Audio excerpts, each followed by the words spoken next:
In 1974, a man walked out of the Philippine jungle carrying a rifle.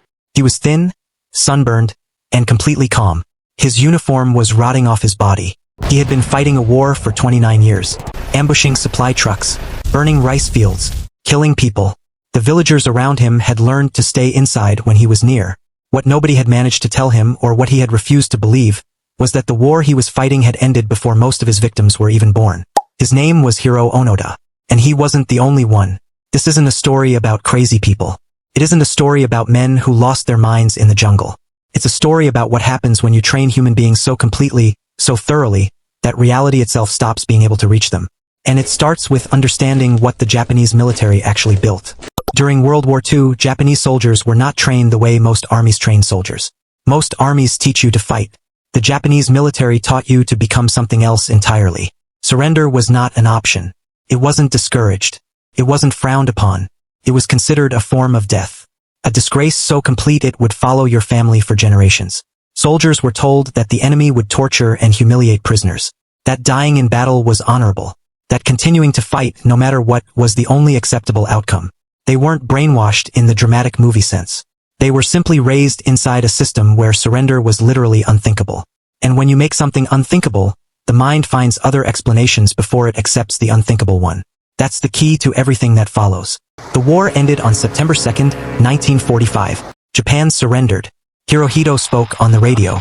The documents were signed on the USS Missouri in Tokyo Bay. Photographers captured every moment. The whole world watched. And scattered across remote islands in the Pacific, small groups of Japanese soldiers heard nothing. Or heard something and decided it wasn't true. The first surrenders came quickly. Soldiers in reachable areas laid down their weapons and went home. But the ones in deep jungle, on remote islands, in positions cut off from communication, kept waiting for orders that never came. And when leaflets were dropped from aircraft telling them the war was over, they did exactly what their training had prepared them to do. They assumed it was an enemy trick. Think about that for a second.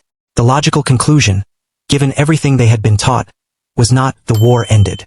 It was the enemy is lying to make us stop fighting. Their training had made surrender so unacceptable that when the truth arrived, it looked like a trap. Hiroo Onoda had been stationed in the Philippines in 1944. His commanding officer gave him specific orders before communications broke down. Hold your position. Continue guerrilla warfare. Do not surrender. And Onoda followed those orders with a precision that is genuinely difficult to comprehend. For nearly 3 decades, he lived in the jungle. He and a small group of fellow soldiers raided villages for food. They attacked Filipino police. They believed every piece of evidence suggesting the war was over was planted. Newspapers, photographs, official announcements, all fabricated as far as they were concerned. People tried to reach him. His family recorded messages that were broadcast into the jungle. He didn't respond. The Philippine government dropped letters. He kept fighting. In 1959, he was officially declared dead in Japan.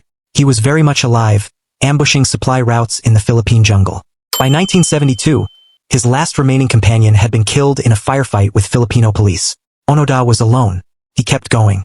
Here's where it stops being incredible and starts being something harder to look at. By the 1970s, Onoda had killed around 30 Filipino civilians and wounded over 100 more. These were people going about their lives in a country that had been at peace for decades. They weren't soldiers. They weren't his enemy. But inside the world Onoda was living in, the war was still real, the enemy was still out there, and his orders were still in effect. He wasn't rescued. He was reached. In 1974, a young Japanese adventurer named Norio Suzuki decided to go looking for Onoda as a personal challenge. He found him within days. Onoda didn't shoot him. They talked. Suzuki explained everything. Onoda told him he would only stand down if his commanding officer personally ordered him to. His commanding officer, Major Yoshimi Taniguchi, had long since become a bookseller in Japan. The Japanese government tracked him down, flew him to the Philippines, and Taniguchi walked into the jungle in his old uniform and formally relieved Onoda of duty. Onoda handed over his rifle, his ammunition, and his father's dagger, still in perfect condition after 29 years. He was 52 years old. He had entered the jungle at 23. He wasn't the last. Teruo Nakamura surrendered later that same year, discovered on a remote Indonesian island. He had been living alone in a self-built camp for years. Before him, Shoichi Yokoi had been found in Guam in 1972. Hiding in an underground tunnel he had dug himself, surviving on frogs and rats and whatever the jungle provided. He had known the war was over since the 1950s. He stayed hidden anyway because he was too ashamed to come home having not fought to the end. That detail stops me every time. He knew, and he still couldn't leave. These men didn't fail. That's the uncomfortable part. By every measure their training had given them, they succeeded completely. They held their positions. They never surrendered. They followed their orders until they were explicitly relieved of them. The system worked exactly as designed.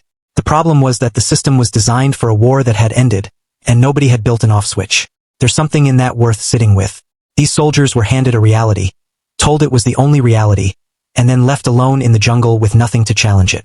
And the human mind, when it has no outside pressure to change, will defend what it believes long past the point that belief makes sense. The war ended in 1945. For some men, it ended in 1947. For others, 1960. For Hiroo Onoda, 1974. For Shoichi Yokoi, perhaps never completely. The last battle of World War II wasn't fought on a battlefield. It was fought inside the minds of men who had been trained so well that peace couldn't find them.